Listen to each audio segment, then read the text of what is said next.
Firstly, thank you very much, Ricardo, for coming to my show. No, well, thank you for the invite, Si. I'm looking forward to it.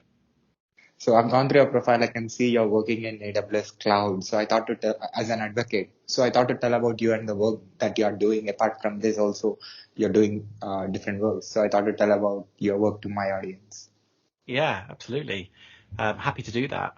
Yeah, so I do work for AWS as a developer advocate in developer relations.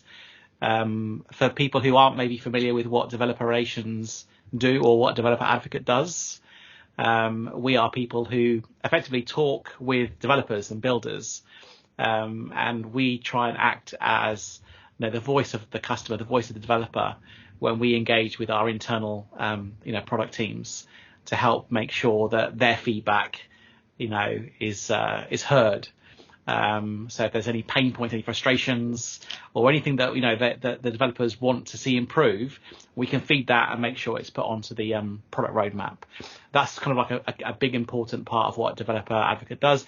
The other important part, obviously, is raise awareness of really cool things that are happening in our communities, right? So I work in open source. And so I'm, very passionate about open source. I've been working in open source for over 20 years. So one of the things that I like to do is raise awareness of all the really cool things that we're doing in open source with developers. So you came from waterfall model to agile methodology. So I've been working in tech for over 30 years. So I've seen everything, right? And yeah, the waterfall approach back in the day was a very dominant one. But before I joined AWS, we could see, the fact that the fact that technology was changing so rapidly, so quickly, and also this. I think what I noticed was that the business had a set of requirements, but really didn't understand the technology. The technologists understood the technology, but really didn't understand what the business wanted to do with it.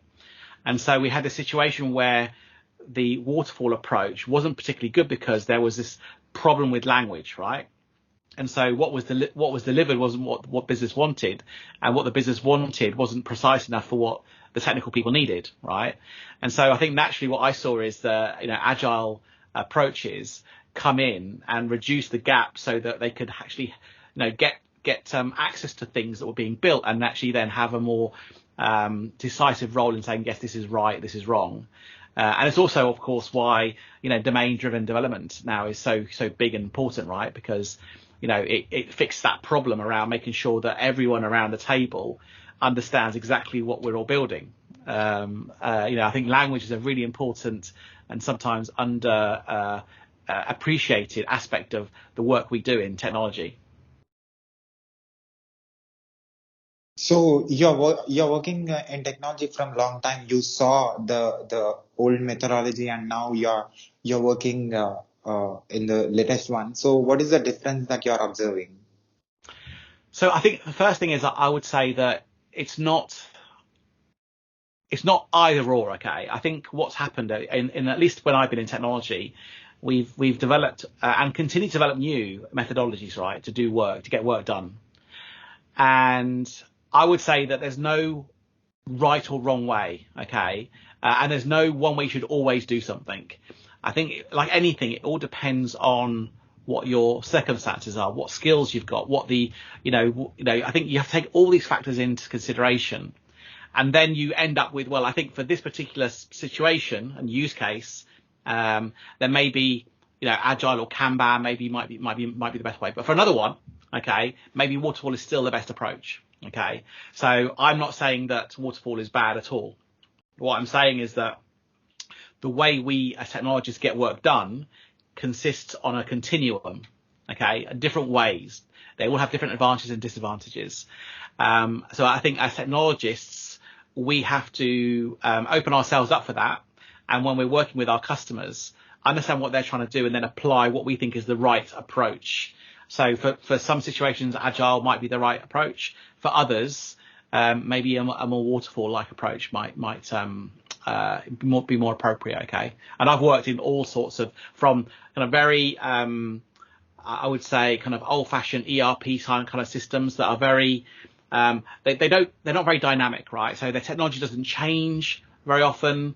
There's not necessarily many features. It's more kind of like on a stable path, right? So it's more like applying security fixes or bug fixes, maintaining compatibility with existing or new software. So the actual feature is kind of like quite stable, versus the kind of like the new projects which are changing every week almost, and that requires a completely different approach, right? So, how many years of experience you have as an advocate in AWS Cloud? So I've been here now 5 years, but I think that the path to being advocate actually began before I joined AWS. And I think for people who are maybe listening to your YouTube channel and podcast, I think instinctively whether this is something that's going to be of interest to you because of the kind of work you start doing. So I think it must have been about maybe 15, maybe even 20 years ago when I was in my previous employer, where I would do projects and I would work in technology and I get really excited by it. And I wanted to share this with other people.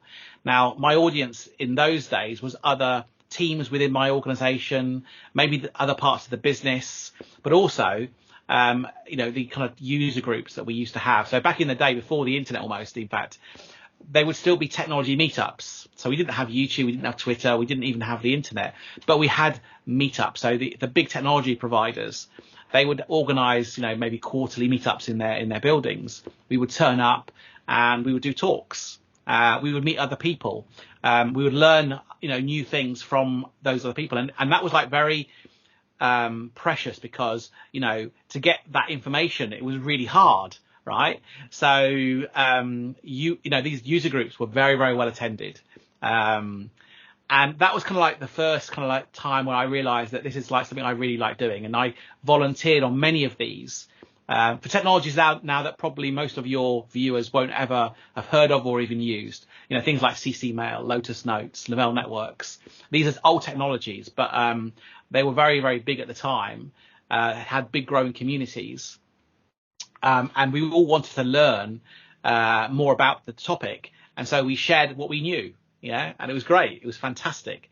And I think now kind of like then moving forward with the internet, I kind of carried that on in various different areas. And I think open source was probably the one that really stuck because I could really see and was really passionate about open source because I thought this is a really amazing way to drive innovation. And so I kind of became a long life advocate for open source, even before I joined AWS. And so I think that if you as an individual are one of these people that, go beyond just using some technology and really think this is really cool, and maybe you write a blog post or maybe you do a short video, those are the beginning skills, I think, of an advocate. And I think you then basically have to evolve that and mature that, with some additional, sort of skills as well. But I think that's where mine started from anyway. Is it important for an advocate to know how to communicate with computer? So I would say yes is my answer to that. I think advocates, first and foremost, are users of whatever technology, right? So if you're an advocate for, let's say, open source, then you have to be credible, okay, when you're talking to other people, okay?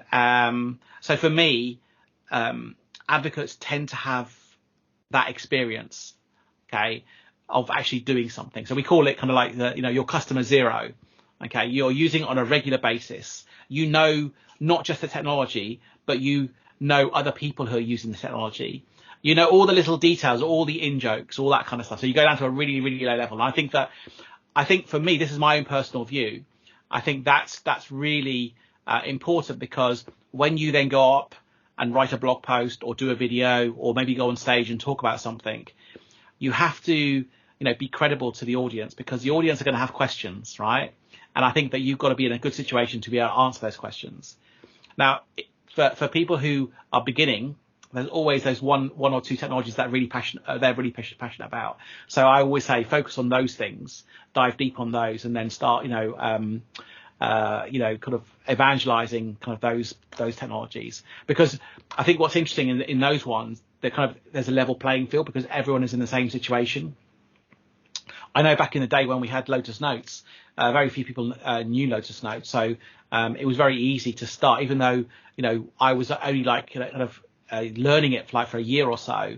Everyone else was in the same situation as me, so we could all go together and learn from each other. So I think some of that depends on what you're going into.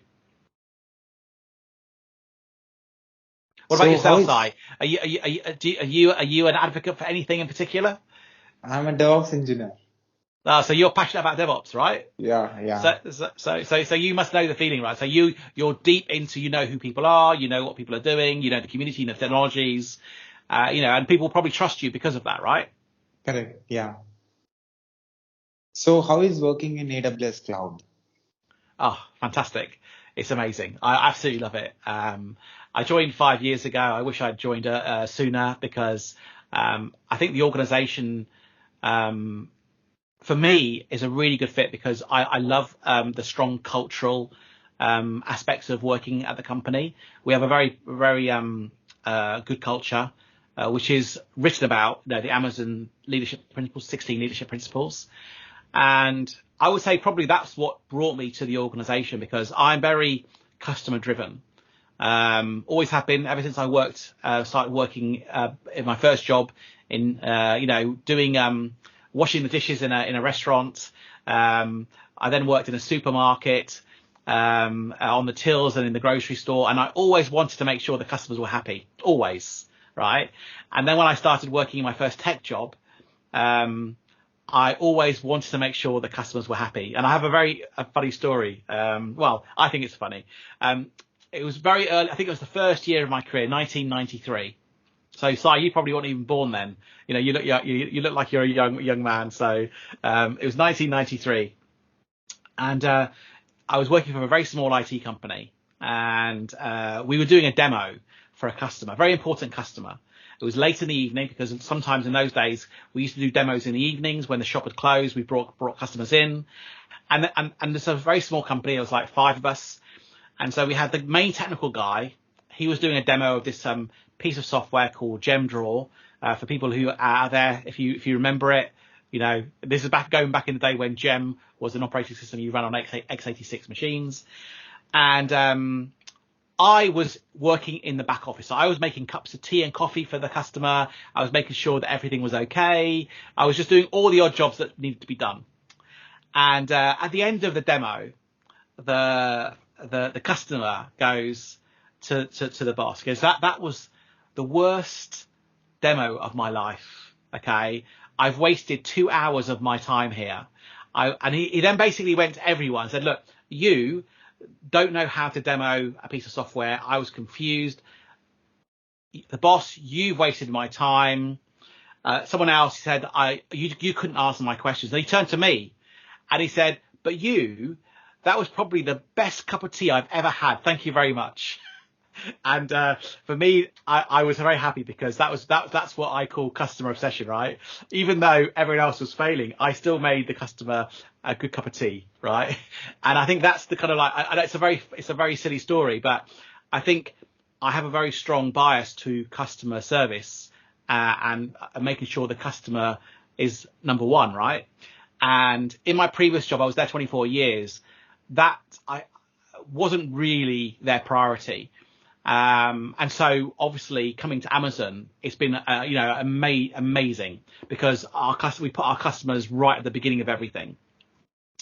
And so even the language within the organization is all focused around the customer, which is great because it means that I feel like I'm at home. It feels like a good organization with other people who also care about customers, because there's nothing worse when you work in an organization and your priorities don't align with someone else's priorities, right? Because then you're all pulling in different directions. Whereas here we all feel like we're all pulling towards the same direction, which is basically helping our customers.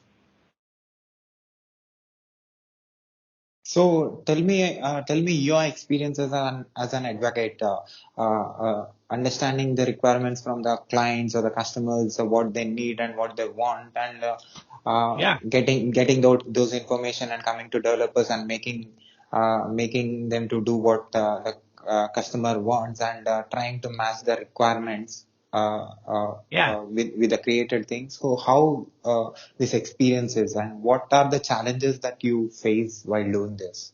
Yeah. I mean, that's a good question. So I think everyone does it differently, but the way I do it is that I kind of like look and work in all the different communities where the developers are. So I kind of meet the developers where they are. So that might be in Stack Overflow, it might be in a Slack channel for an open source community or project. It could be on a website like Dev2. I'm a big fan of Dev2. It could be on social media, it could be on Twitter, it could be on LinkedIn. And so I spend a lot of time engaging with various communities, and we look for, or I look for anyway, I look for signals. So I look for common things that I hear. So are people complaining about a problem they're seeing? Are people being frustrated by something because it's not how they expect it? And so what happens is that I take a lot of that information as inputs, right? See, I call it signals. And then from that, I try and figure out, what the real problem for this customer is, or multiple customers. Sometimes it's actually multiple customers. And so quite often what I'll do is I'll dive in, I'll maybe I'll reach out to a direct message and I'll say, look, interested in your comments, your pain points, can you tell me a bit more? And then what I do is I kind of formulate kind of like what I think the problem is. And then I use that to help shape content I create. So if you look at some of my blogs, I think last year I did about 60 blog posts, of which about maybe 10, 15 of those were specifically tailored towards collecting these frustrations that a lot of people are having and then putting a blog post to help answer that. And then I share back in those communities saying, look, I heard a bunch of you were having problems. Then, here's something that might help you. Okay. So that's one aspect. The other aspect, okay, is that taking that feedback and then bringing that internally to the engineering teams, because that's a really important role of the developer advocate, okay, is to bring, that feedback and those pain points back so that there's greater awareness within our internal teams so they can actually understand the pain points of our customers. And so then they can potentially either respond directly or then basically help use that information to drive the roadmap. And at AWS, we say 90% of our roadmap is driven by that kind of feedback. And then the third aspect, okay, is when you get feedback, sometimes the answer actually isn't actually in answering the question, but looking between the lines, because there may be some common threads that maybe people are missing. And so then addressing how we can find that and then create something that helps them. So I think that's the approach I take. So I look for a signal. Okay. I then try and refine that to a situation where I can actually put myself or create for myself a specific goal I want to achieve, like addressing this pain point. And then I create content to address that. And the content, because it's a developer audience, it tends to be code. But also blog posts, and sometimes videos as well. So that's the approach I take. And I know, I think within the developer advocate community, we all have slightly different ways of doing it. But that's the way I do it. So, is it important for you to know how to code, and also is it important for you to know how the services in Amazon Web Services works? Yeah. So I think so. I'm not a developer in the normal sense. Okay. I'm not. I create the worst code possible. Right.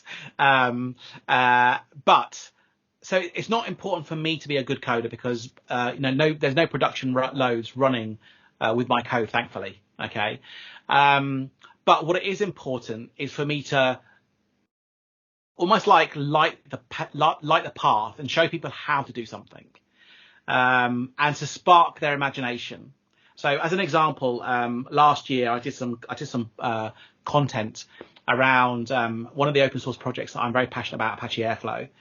and I did a really cool demo around how to do this in a hybrid environment. Okay, so the code wasn't like, amazing, but it worked. It absolutely worked, and anyone could reproduce the code for themselves, right? But what was important, okay, was it planted a seed on how you can then use that approach to then solve real problems. And I actually had then a few people who actually attended some of the talks I did on that, who used that in their own organizations and then basically wrote about it in a much more detailed way with much better code than mine was, which is great. It's a great outcome because, first of all, we're lighting the path for them with some code to show them it works, but then helping them see that you can do better code than this. This is just really just to show you the way, right? And so what I do is I try and focus on code that works, that shows best practice. So I don't, for example, have all my permissions open. I try and restrict and scope down permissions so that it's more like for what you would do if you were taking this code. I try and do everything through infrastructure as code. I don't do ClickOps. I do everything through the command line. I try and implement code pipelines, so that people can do this themselves. So obviously, from a DevOps mindset, I try and think that, people might want to do this in a more production environment. So how would you take that and then actually put it into a pipeline, that kind of thing? So I think that you don't need to necessarily be a good coder, but you need to understand how it works for sure. And you need to be able to put together something that works consistently, reliably, and shows best practice. And then I think, from the point of view of knowing the services, there are over 200 services in AWS. There's no way that I can know all of them. So what I do, the approach I do is I take a approach of, based on the problem I'm trying to solve, what are the AWS services that make sense? And I then say, these are the services I'm going to use and why. And then I learn them as I'm doing the post, right? So that I can share my learnings with everyone. So one of the things that I think that my posts do that maybe other people don't, is mine's like a journey, right? And I have errors. I run into problems.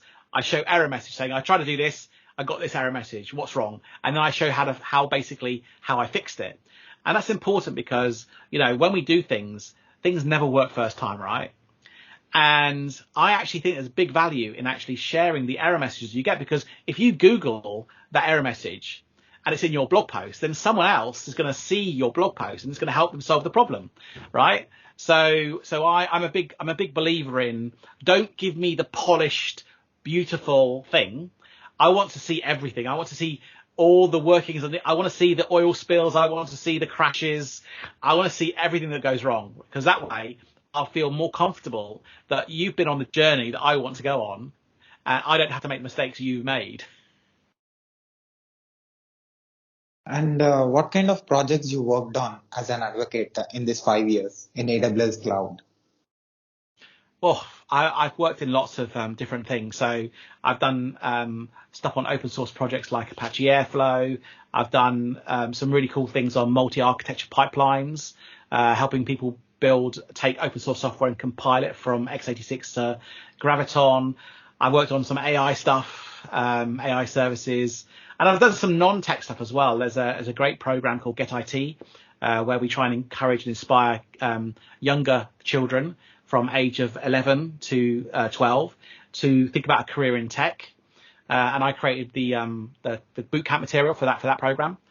So it's very, very broad, and also I've been doing a lot of live streaming as well. So I think what I love doing is I love sharing kind of like all the variety of different open source projects that people create with other builders, right, other developers, so that they can understand and have awareness of this. It's the number one thing I think that people reason why people want to use open source is to help solve problem. But there's sometimes no awareness of these projects. And actually, I created a newsletter I think 2 years ago. I publish every Monday. So this morning I published issue number 149 of my open source newsletter. So milestone 150 edition next Monday. And this is a celebration of open source projects in general.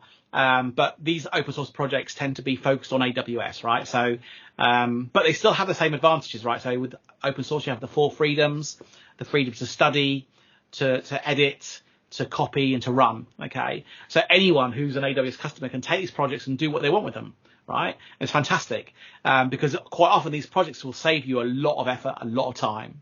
And so I've been doing that now for over 2 years, this newsletter, to raise awareness of all these amazing projects. And every week I'm amazed at more creativity, more ingenuity, and more time saving, right? Amazon leadership principle, frugality, means not just frugality of money, but also frugality of time. And so, these newsletters help, developers be frugal with time, because it helps them find these projects more quickly, and then helps them solve problems more quickly as well. And so what industries are projects that you worked for? So I don't work in a specific industry, actually. I work across all industries, because I think that's the nature of open source. And, open source now is everywhere. 99% of all code either uses or contains open source, so you can't escape it, right? So whether you're in financial services, in industry, or even retail, open source is everywhere. So I don't have a specific segment I focus on. So as an advocate, you will be working for different industries. Yeah, absolutely. And sometimes we are asked to call, to support industry events. I've done robotics events, for example, in the past. I've done financial services events in the past. So yeah, I mean, it's really, you do cover. I think what's interesting is if you've got a strong industry background. So I work in financial services for like 24 years. So I understand, a lot of the pain points around regulatory and compliance and risk. And so you do bring that, okay, to your perspective of when you're talking about technology. And that can be useful, because you can then talk to those developers in those industries, right, and have that shared understanding of the shared common problem space. I need to do this, but in fact, actually, it's why when I created my Airflow project last year, this hybrid one, that was rooted in the fact that I'd worked in highly regulated environments that had these really strong compliance regimes, and this was a problem that needed to be solved, right? And so that kind of content was probably more aimed towards that audience, but I wouldn't say that I just focus on air. I focus on other areas as well. And what you don't understand about advocacy? What do I know? So I think there's lots. Okay, so I think what I love about the role is it's still an emerging field, but I think the one thing that I battle with and still looking for good answers for is how, as an advocate, how do you measure your effectiveness, right? So we spend time writing content, we spend time live streaming, going on events, okay, but how do we know the impact to the business? Because if I work in sales, I can measure my effectiveness, right? How much I sell. Okay. If I'm an engineer, I can measure my effectiveness because how many products I release and how many bugs. But as an advocate, what's your metric? How do you measure that? And so I think that's the hardest thing that for me anyway, and something that I'm always kind of like experimenting with and playing with and trying to understand. But I think what helps me really is and whenever I do a piece of content, I set myself some very specific goals. So I want to do this. Why do I want to do this? Okay. What am I hoping to achieve? And how will I know whether I've been successful? I always start with those 3 questions. And that then helps me focus more precisely on what I'm doing. So how much time should I spend? What kind of metrics do I need to think about?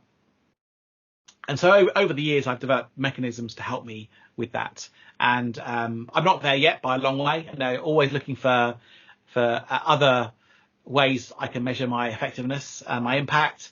And so if there's other developer advocates out there, then please let me know. Share what works for you. But for me, one of the things that I like to do is I like to collect data from people I reach to build what I call an authentic insight from developers, because companies pay a lot of money for these reports from the likes of Gartner, IDC, Forrester. But when I've read them in the past, and I think they do a good job, but the question I have whenever I read them is who is actually, where are they getting this information from? Who's completing the surveys? Because I know I never have. I've been asked, right? I'm definitely the audience of the report I'm reading, and in the 30 plus years I've been in tech, I've never once responded to any of these surveys, right? So I'm thinking, where do they get their data? And so I've always been a little bit suspicious and cynical, I guess, of some of the reports, some of the data points. And so I try and create my own versions of those, right? Very focused and very tailored to my stakeholders. And so one of the things I think as advocates we can do is we can effectively, because we are close to developers, and we have that opportunity to engage with them and get feedback from them. Remember, feedback is a gift, so we treat it very seriously, the feedback we get from them. And if we can use that in the most powerful way to influence our internal stakeholders, then for me that's the measure of impact. So that's one thing that I've been doing, and that seems to be working quite well at the moment. So interacting with developers and taking feedbacks very seriously and creating a product or service that is eventually required for the client or the customer. So what work you do personally in order to make it effective? So I think personally, what I do is I make sure that I'm collecting the right data. If you're collecting the right data, that means you need to know which questions you have to ask, right? So I think that one of the things that I think one of my superpowers is knowing which questions to ask. So asking the difficult questions, and I think that's for me one of the things that I do and I focus on. So if I can get the right questions and then answers and data points to those questions, that provides value to the internal teams. So listening to a lot of customers, trying to know their needs. So do you feel difficulty in understanding them and trying to solve their problem using the technology that you have?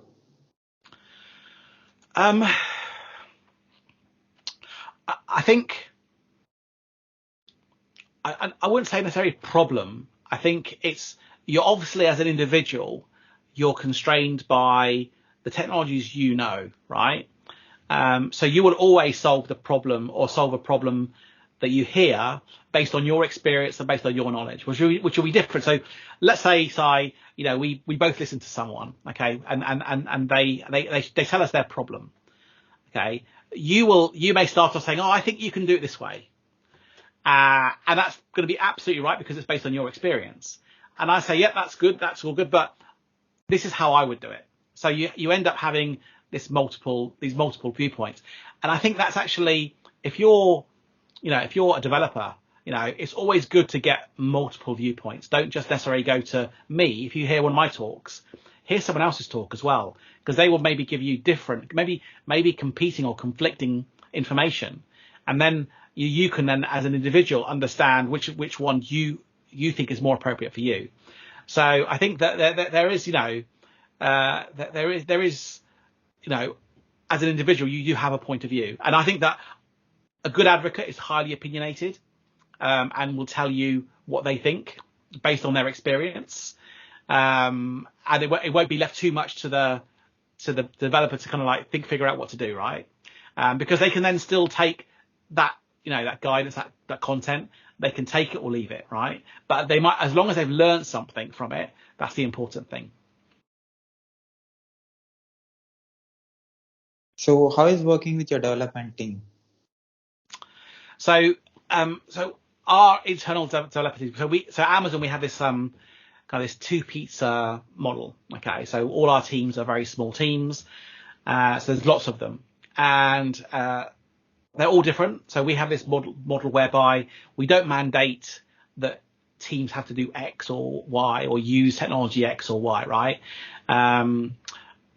That's up to that team. They have full ownership. Again, another Amazon leadership principle, ownership. And so every team I work with is different. But what I find is that,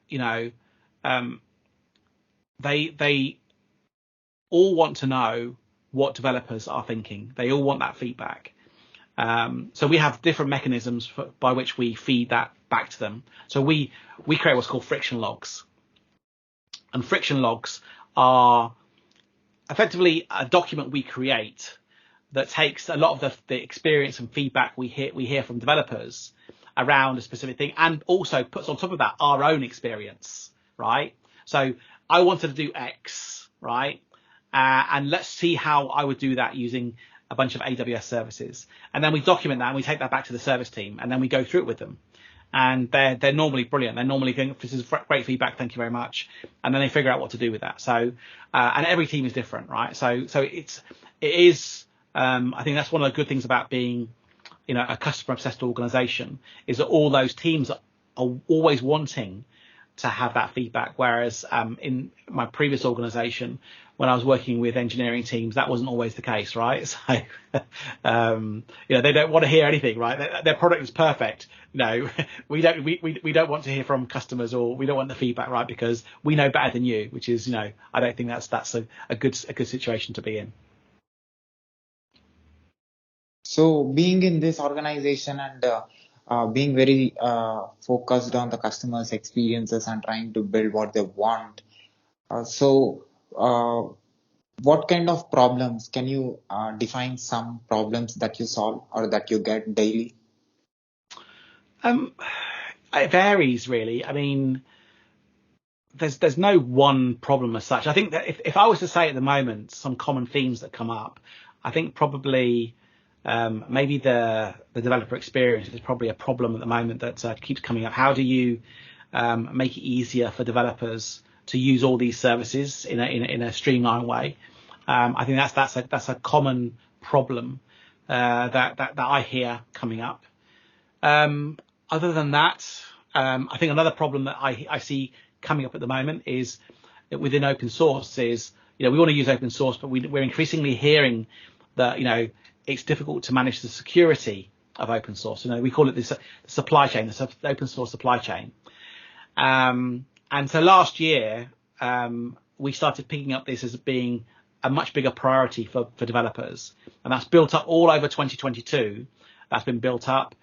We had the OpenSSF, launch a whole bunch of activities and projects to help specifically the space.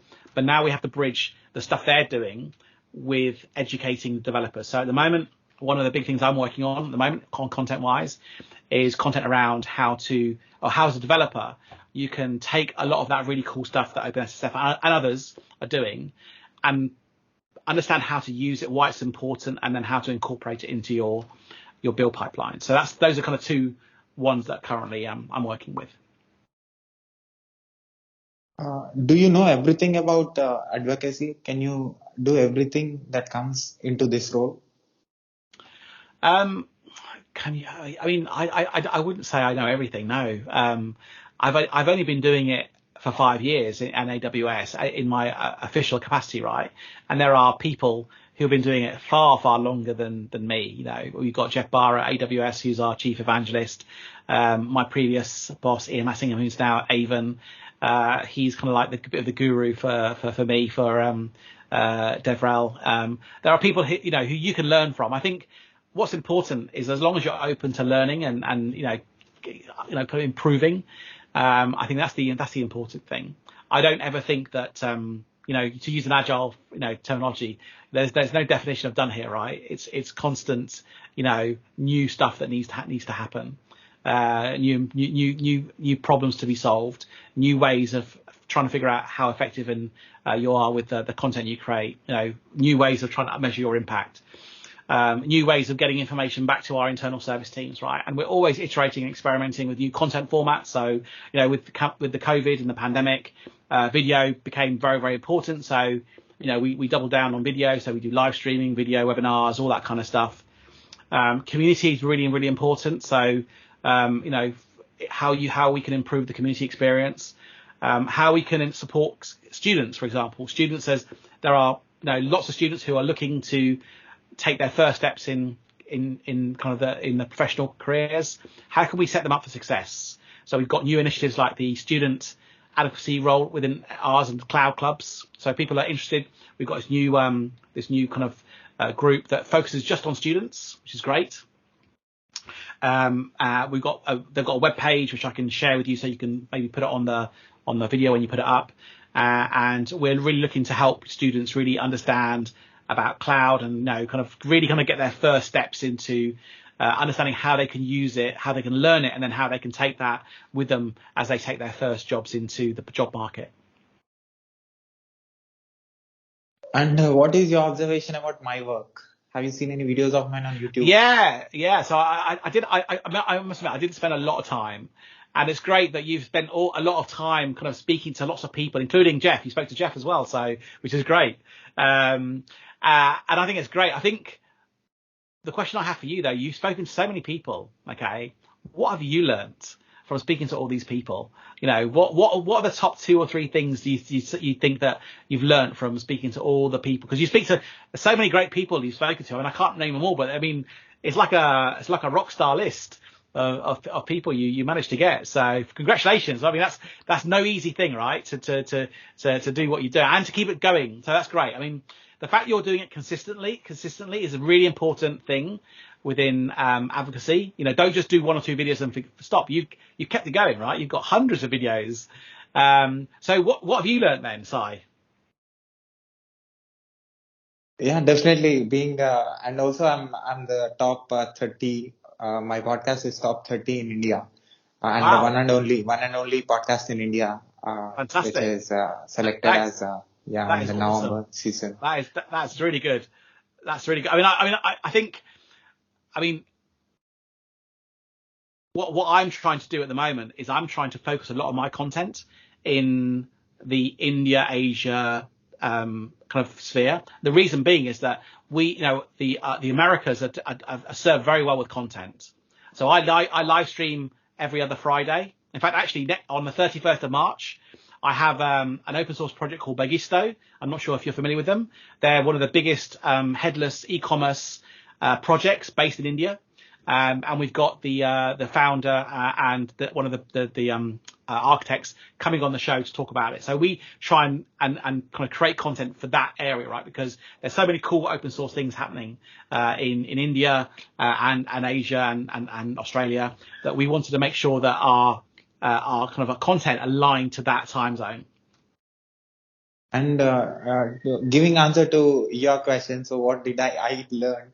Yeah. So I can't explain it in like single word or a single sentence, or there's a big thing I'll write in a book or I'll write in book or I'll write in a blog post. I don't think I can able to explain everything that I have learned, but obviously the common thing is one thing that made me to do this project is computer networks was my subject when I was preparing for PhD entrance. Once I completed my master's in software engineering, then I decided to do PhD. Then this subject, computer networks, like computers are interconnected with each other, servers are connected with each other, and information sharing, information transfer between different data centers. And this communication is happening. So I want to know reason, the creator of these data centers and this communication system who is created by human beings. So why can't I create a human network and communicate with everyone? And let's see whether how computer is communicating with all other computers. Let's see, why can't I become a computer and connect with all the computers called human beings from everywhere on this planet? And I did it. More than 100 plus country people came, and more than 560 interviews I did. Still, hundreds of interviews are still on my calendar. So what I said to this planet is, a person from one part of the world can able to connect and communicate and can establish connection between human beings and can share information and can able to put content or can able to present work with which he can connect with everyone. The common thing is everyone wants positivity, positive energy. Everyone wants other person to be happy. Yeah, I think that's great. And I think that the fact you've spoken to so many people, right? the knowledge you've got in your head is very, very unique. It gives you a strong advantage, right? Because, all these people, telling you stories, you're asking all these questions, you probably have more insights than most people on the planet, because you are, like you said, you become a human network.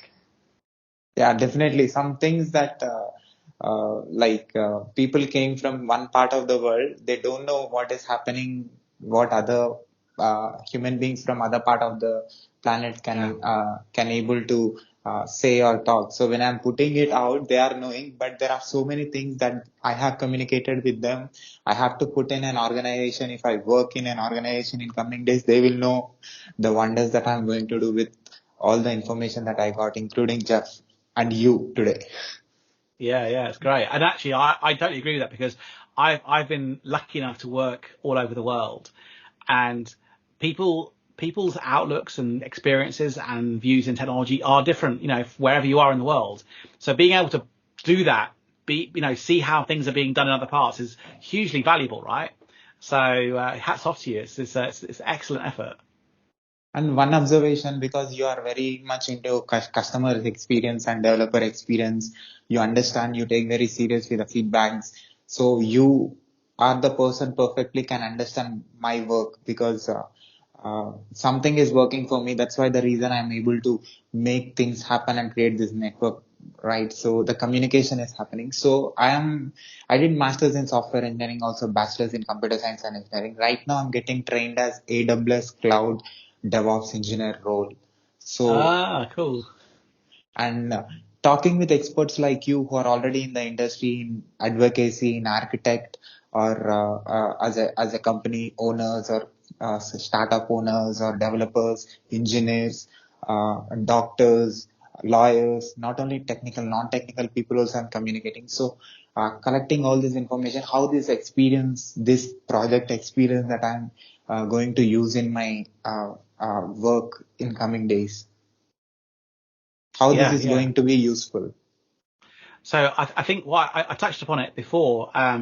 There's this big interest in domain-driven architecture, right, and development. And for those that I'm not sure how I'm not sure how familiar you are with domain-driven development, but basically it has this fundamental principle where developers don't create work for the sake of creating work. Developers create work because they're working a business, and the business needs stuff to get done, right? And the challenges in the past, when you look at failed IT projects, which there are many, okay, we all know, thinking back in the 30 plus years, the projects that have worked well, and the projects that have not worked well. And I will put my hand up. I'd say probably more projects have been not well executed versus the ones that have been well executed.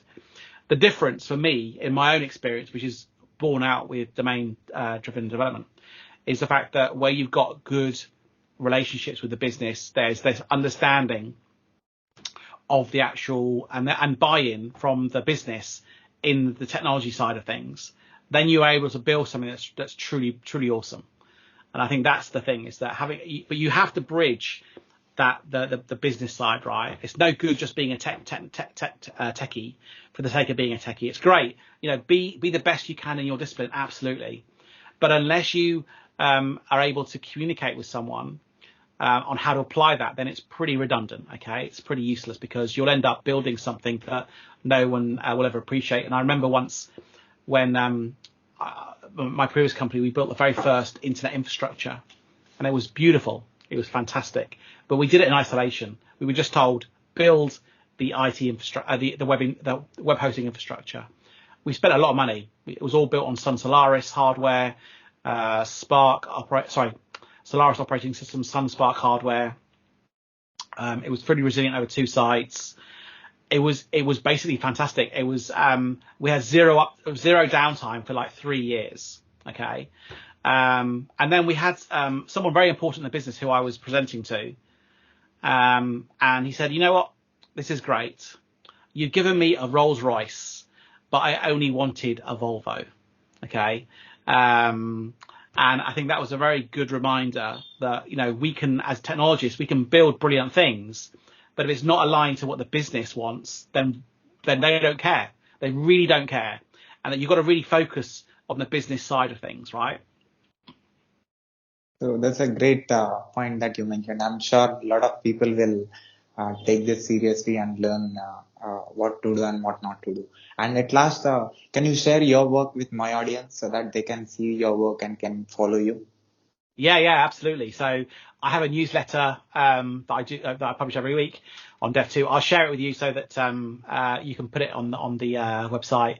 And I have a GitHub repository where all my code goes in, so you can check it out there. There's lots of great DevOps stuff in there, lots of great build pipelines that people can use. I tend to use a combination of the AWS code pipeline tools and services. I sometimes use GitHub Actions, not so often though, but mainly open source stuff as well. So yeah, I'll share that with you. You can share that on the video link. And if anyone has got any open source projects they want me to feature in my newsletter, please reach out to me. Or if you want to appear on my open source show, then please reach out to me. I'd love to feature your open source project with our audience. So can you spell it to my podcast listeners? Shall I put it in the chat? Will it be in the chat? So let's have a look. Okay, let's have a look. Right, let me get the link here. So this is the so the chat. I'm not sure if you can share that on the screen, but also I have. Let's have a look. Actually, can I share my screen? Yeah, I got it. You got it. Yeah. And then I also have my personal blog, which has a version of that as well. So there's two blogs that you can share with everyone, and it's got links to all my source code. Actually, let me share my GitHub repository as well, because I can. So and there we go, and that's my GitHub repository. So there's lots of code, lots of demos of some of the stuff I've talked about today. So can you spell your blog to my podcast listeners? Can you spell it, the domain? Yeah, so it's blog.beachgeek.co.uk. So blog BEACHGEEK.co.uk. So all links are integrated to that, right? Absolutely. Yeah, absolutely. You'll find everything on